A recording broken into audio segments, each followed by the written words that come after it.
नमस्कार दोस्तों, पार्ट 1 में आपने जो कहानी देखी वो पूरी यात्रा थी कलाब गांव तक पहुंचने की। रात का समय है, हम जिस घर में पहुंचे, जब हम चले थे तो हमें मालूम नहीं था कि कहाँ रुकना होगा। तो हम विनोद राणा जी के घर में रुके हैं और उनका ये किचन है। उनकी धर्मपत्नी जो है वो हमारे लिए खाना बना रही है। थोड़ी देर में हम खाना भी दिखाएंगे कि क्या खा रहे हैं हम, और जो कहानी है इस गाँव की, क्या पौराणिक कहानी है, कैसे इतनी दूर लोग बसे और गांव की खूबसूरती क्या है, इनका जो खान पान है और जो यहाँ की खेती बाड़ी है वो भी आपको दिखाएंगे। तो रास्ते में जब हम आ रहे थे तो बारिश बहुत तेज़ हुई, सारे कपड़े भीग गए। और उसके बाद इस समय थोड़ा सा हम किचन में आग के सामने हैं, थोड़ा सा ठंड भी लग गई है, गर्माहट भी हो रही है। और यहाँ पर थोड़ी देर के बाद फिर खाना खाएंगे और उसके बाद कल आगे जो कलाब की कहानी है वो आगे बढ़ाएंगे। फिलहाल जो खाना है वो दिखाते हैं थोड़ी देर में आपको।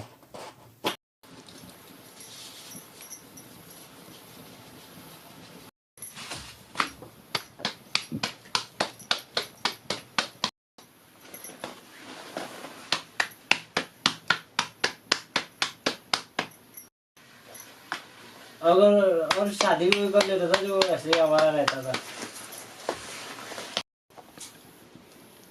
कितनी देर तक इसको गर्म करते रहेंगे?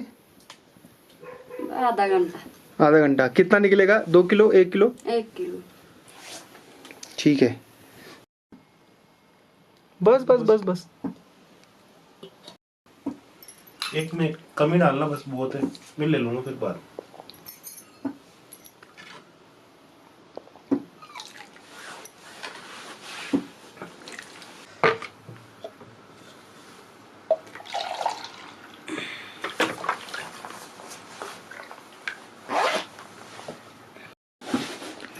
तो ये विनोद राणा जी की धर्मपत्नी हैं जय बीरी जी, जिन्होंने ये स्वादिष्ट भोजन तैयार किया हमारे लिए।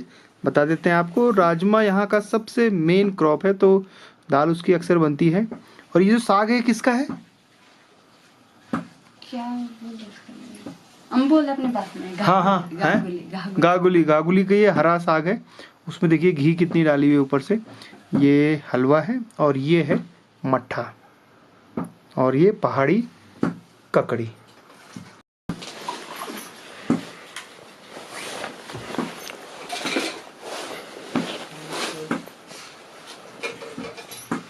चूल्हे की बनी हुई रोटी,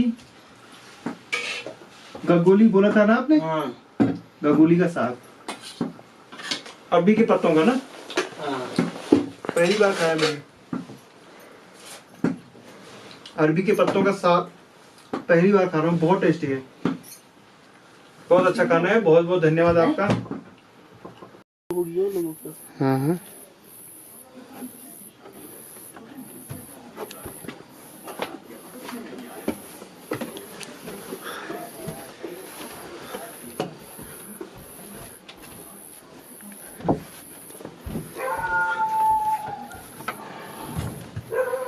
ये है हमारा कमरा। बाहर कितनी ठंड है और अंदर आके कितना अच्छा लग रहा है ना, गरम। ये है राणा जी की कोट सदरी। डांडू चल्यो थ्यारोले, डांडू चल्यो थ्यारोले, डांडू चल्यो थ्यारोले, डांडू चल्यो थ्यारोले। सारे उत्तराखंड बीच में मेरो कलाबो, प्यारोले देवता मोरू महाराजाले मेरो कलाबो। प्यारोले हरी बरी फूलू की क्यारीले फूल लागे, चुमंदले हरी बरी फूलू की क्यारीले फूल लागे, चुमंदले मेरे गाँव का लाबले आओ तुम मंदले, मेरे गाँव का लाबले आओ तुम मंदले। देवता मोरू महाराजाले आओ तुम मंदले। चिरीतीनी गालीले निगाली का शुपाले चिरीतीनी गालीले निगाली का सुपाले कलाब गाँव मांदो। सुबह का इंतज़ार था हमें कि जब बारिश रात को हो रही थी तो सोचा था कि उम्मीद की थी कि मौसम साफ़ होगा और ठीक वैसे ही हुआ। बादल हालांकि लगे हुए हैं लेकिन बारिश नहीं हो रही है और सुबह हमने चारों तरफ का नज़ारा देखा। कलाब गांव की सुंदरता को बयान नहीं किया जा सकता। यहाँ आने में थोड़ी दिक्कतें तो आती हैं लेकिन यहाँ पहुँचने के बाद ऐसा लगता है जैसे हम स्वर्ग में आ गए हैं। पूरी हरकी-दून घाटी का अगर सबसे खूबसूरत नज़ारा, सबसे रमणीक जो पूरी घाटी कहीं से दिखती है तो वो है कलाब गांव। ना नहीं हुआ कि हल्की फुल्की तो ऐसी ही लगी पर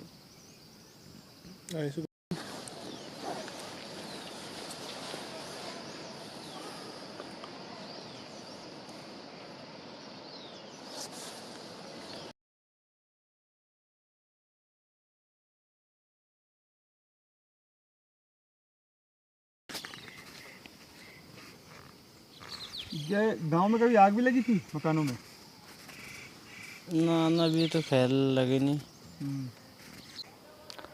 मेरा गांव कलाब एक छोटा सा गांव है जो कि काफ़ी हाइट पे रहता है और ये कि काफ़ी मतलब 75 सालों से पूर्व इस बार हमारे गांव में रोड आई है और हमें काफ़ी खुशी है कि गांव तक रोड पहुंच रही है हमारे। और हमारे यहाँ करण महाराज जी का मंदिर है जो कि हमारे इष्ट देव है और पोखू महाराज का भी है मंदिर है यहाँ पे। और इधर हमारी गुफा भी है ऊपर मोरू महाराज जी की जो भी काफ़ी सुंदर है। और आपका भी बहुत बहुत धन्यवाद जो आप हमारे गांव तक पहुँचे।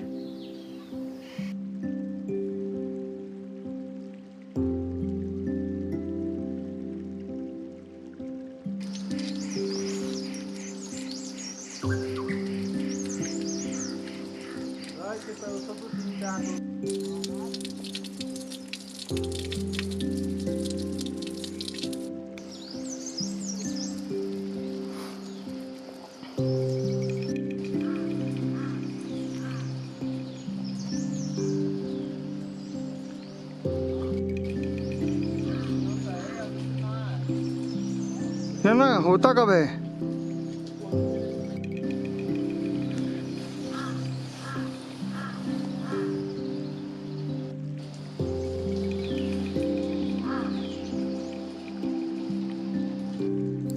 कलाब गांव में भी कर्ण महाराज का मंदिर है और ये भगवान शंकर का। इसके अलावा पोखू देवता का मंदिर भी इस गांव में स्थित है।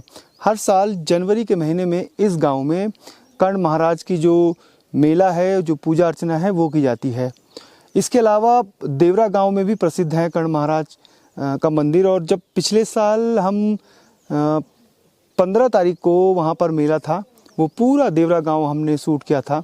वो पिछला वीडियो जो है वो डिस्क्रिप्शन में आपको बता दूंगा कि क्या कहानी है कर्ण महाराज की। और कर्ण महाराज के कई मेले जो देवरा गांव में भी होते हैं। पोखू महाराज जो नेटवाड़ में मंदिर है वहाँ पर भी मेले होते हैं। तो देवरा गांव से डोली वहाँ पहुँचती है और यहाँ से भी डोली जो है वो जो रूपिन सुपिन नदियों का संगम है जहाँ पे नेटवाड़ में, वहाँ पहुँचती है। कुल मिलाकर इस गांव में देवी देवताओं का वास है और पहले से, सदियों से पहले यहाँ जो गांव है यहाँ पर ये तपोस्थल रही है। तो यहाँ पर ऋषि मुनि भी तपस्या करने के लिए आते रहते थे।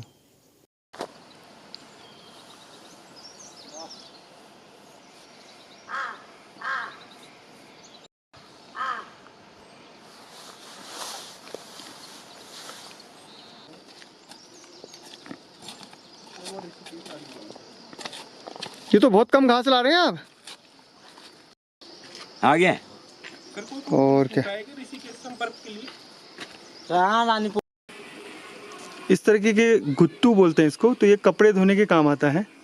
जो आपने देखा होगा कि बड़े बड़े टब जैसा है, ये देवदार की बड़ी लकड़ी है और उसको एक टब में तब्दील किया गया है। तो कपड़े धोने के काम आता है।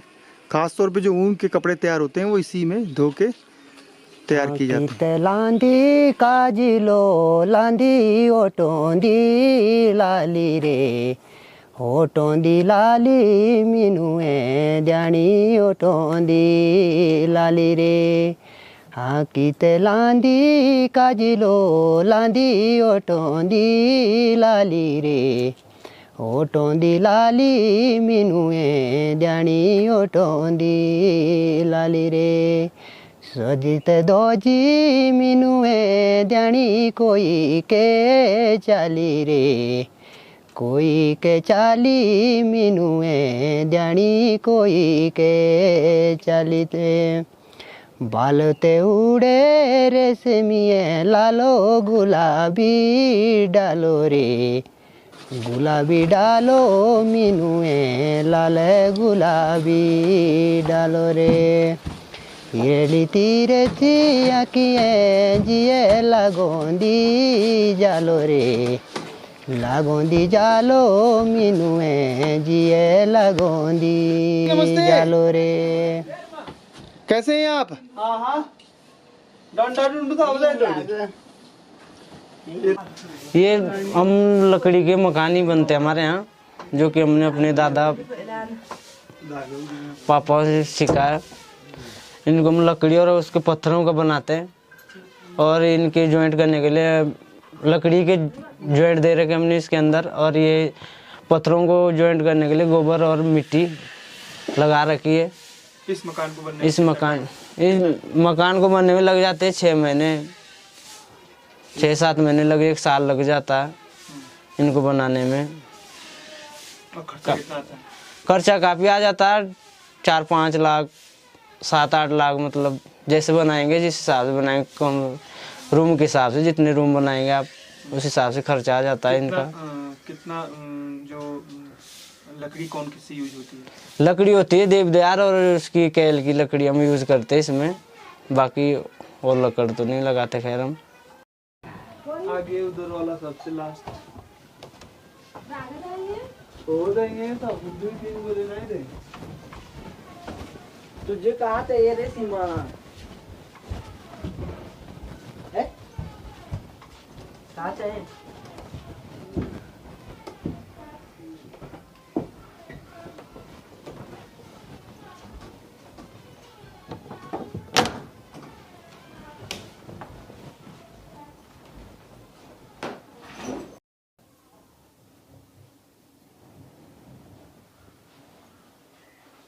ये जो है भेड़ के ऊन का बनता है। इसको पहले भेड़ से उतार के उसके बाद साफ करके जो है इसको तब फिर अपने हाथ से इसका धागा बनाया जाता है रेशे का, और उसके बाद इसको जो है उसमें तांद बुनाई में डाला जाता है। फिर 1-2 दिन उसको तैयार करने में लगते हैं। उसके बाद फिर इसको एक बार फिर वॉशिंग करना होता है, तब उसके बाद इस तरह का हो जाता है। उसके बाद फिर टेलर के पास ले जाना होता है। उसके बाद ये कोट बनाए, फर्जी बनाए, वास्कट जो भी है गरम, ये बेंडी कहते हैं इसे अपनी भाषा में, मतलब ये चीज़ है। ये सर्दी में जो है गर्म है इसलिए इसे ज़्यादा जो है सर्दी में अगर गर्मी में भी पहनो, अगर सिर्फ सिंगल यही पहना जाए तो इसमें गर्मी मतलब महसूस नहीं होती है। ये इस प्रकार का है कि गर्मी और सर्दी में दोनों महसूस करता है। ठीक ही है घाम आए तो हिंदी गण वाजी जाओ जाता है लाए जशी तू गण तशी गण और कशी लाए बनाते उसको क्या बोलते हैं? उसको करते हैं हाड़ी अपनी भाषा में घाम आए तो ठीक नक्की गावाले फुलवंचिया गाम तपवता नाची ताइन तो गाम नहीं बुरो सोला गलो बाबू वंचिया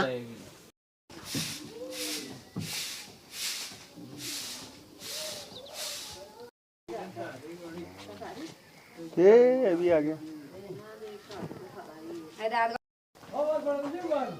मारता तो नहीं है? बिल्कुल नहीं।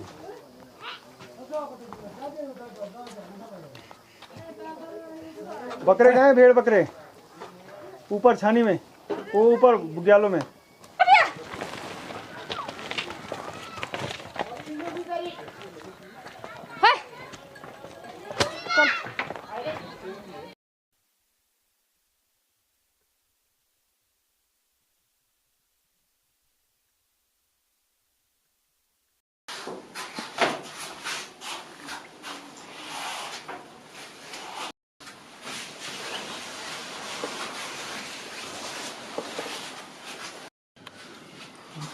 आप इधर आओ ठाकुर साहब। ये उसकी कैल है नहीं? हाँ कैल पूरा पूरा देवदिया कैल। सर्दियों में कितनी भी बर्फ पड़ेगी, जैसे ये गेस्ट अंदर आएगा उसको टेम्परेचर बिल्कुल नॉर्मल इसका एक 2-in-1 है। ये 2-in-1 कैसा है, गर्मियों में ठंडा होता है और सर्दी में ही गर्म हो जाता है। इसके कैल की और देवदार की एक खासियत ये है, जैसे सर्दी आती है तो बाहर अगर बिल्कुल जो है क्या हो जाएगा, कोल्ड हो जाएगा, तो अंदर वार्म हो जाएगा। कितने 100 साल तो कम से कम इसकी है, दीमक भी नहीं लगता इसमें, मतलब ही नहीं। इसकी खासियत यही तो है।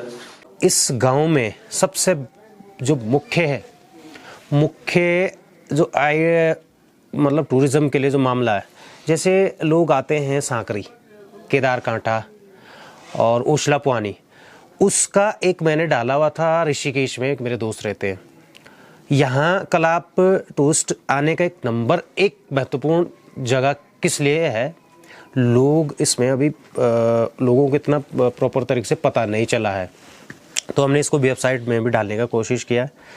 यहाँ पे मैंने करा हुआ है 42 विलेज, मतलब 42 गाँव का ही दृश्य एक कलाप गाँव से मिलता है।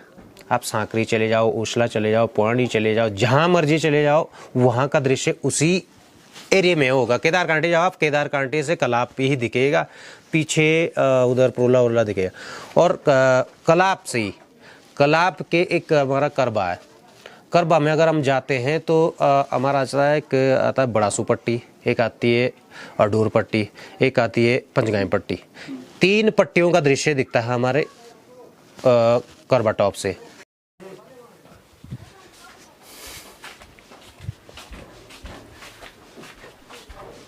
ये जो आप कोट देख रहे हैं, इसकी खासियतें हैं अलग अलग तरीके से। अगर आप सर्दियों में पहनते हैं तो इससे गर्म कुछ नहीं होता है, क्योंकि बड़ी बड़ी जैकेटें जो आती हैं हज़ारों की, वो इसके सामने फीकी हैं। दूसरी, अगर आप बरसात में चल रहे हैं इसको पहन के, तो ये भीग भी जाता है, तो इसके अंदर पानी नहीं जाता, बाहर ही बाहर रहेगा। और तीसरी इसकी खूबी, अगर गर्मियों के समय में भी आप इसको पहनते हैं तो ज़्यादा गर्मी का एहसास नहीं होता। तो ये कई खूबियों वाला कोट है, जो स्थानीय जो भेड़ होती हैं उनसे तैयार होता है। और इसको बनाने में बहुत समय लगता है। उनको पहले बकरी भेड़ से काटा जाता है, उसके बाद उसकी सफाई होती है, फिर धागा बनता है, फिर वो जो खड्डी होती है उसमें इसके पूरा जो धागा है वो तैयार होता है, और इस तरीके से पूरा एक कपड़ा बनता है। तो कपड़े को कहते हैं भिंडी, और भिंडी से तैयार होता है कोट, फज्जी, सूतन, अलग अलग तरीके से मोजे भी तैयार होते हैं। तो भेड़, इनके पुराने समय में सबसे मुख्य था भेड़ पालन, बकरी पालन, उससे सारे कपड़े बनते थे और जो स्थानीय उत्पाद होते थे वहीं थे। मतलब कलाप गांव के अगर 30-40 साल पुरानी बात कहूँ तो कलाप गांव के लोगों को नेटवार, मोरी, जो पुरोला है वहाँ केवल नमक, तेल के ले जाना पड़ता होगा, बाकी सब कुछ वो यहीं इसी गांव में पैदा करते होंगे। तो ये खूबी है इस कोट की। आपने किचन बहुत अच्छी तरह सजा रखा है, सारा सामान है।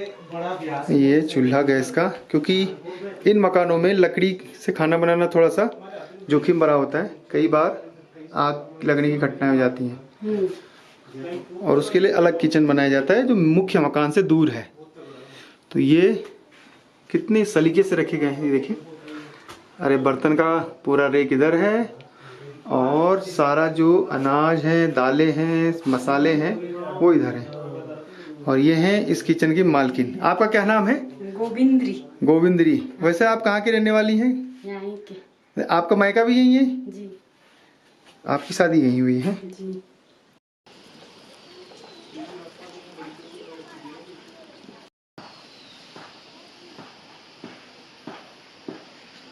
दूसरा, उत्तराखंड के हर की दून वैली में यानी मोरी से ऊपर मकानों का जो स्ट्रक्चर है वो भी बदल रहा है।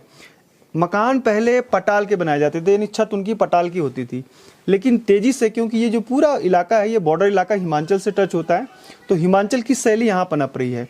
जिस शैली में हिमाचल में चद्दर, जो कलरफुल चद्दर होती हैं, हरी, लाल, उस तरीके की चद्दर लगा रहे हैं। इसके पीछे ये भी वजह है कि आसानी से अब पटाल नहीं मिल पा रही है, क्योंकि पहले स्थानीय लोग अपने आसपास के पहाड़ों से ही पटाल निकाल लेते थे, लेकिन अब उस पर रोक है। फॉरेस्ट एक्ट के तहत आप खुदाई नहीं कर सकते, खनन नहीं कर सकते, तो ये भी वजह है कि गांव जो है अब थोड़े थोड़े बदल रहे हैं। इस गांव में भी कुछ चद्दर आपको दिख रही होंगी, वो भी उसी की वजह से।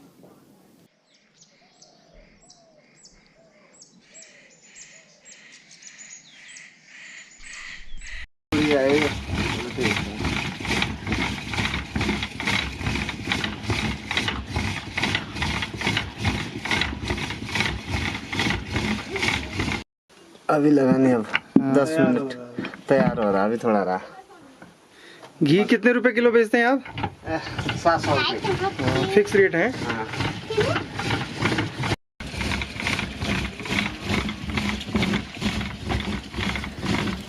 किते लांदी काजिलो लांदी ओटोंदी लाली रे, ओटोंदी लाली मिनुए ध्यानी ओटोंदी लाली रे।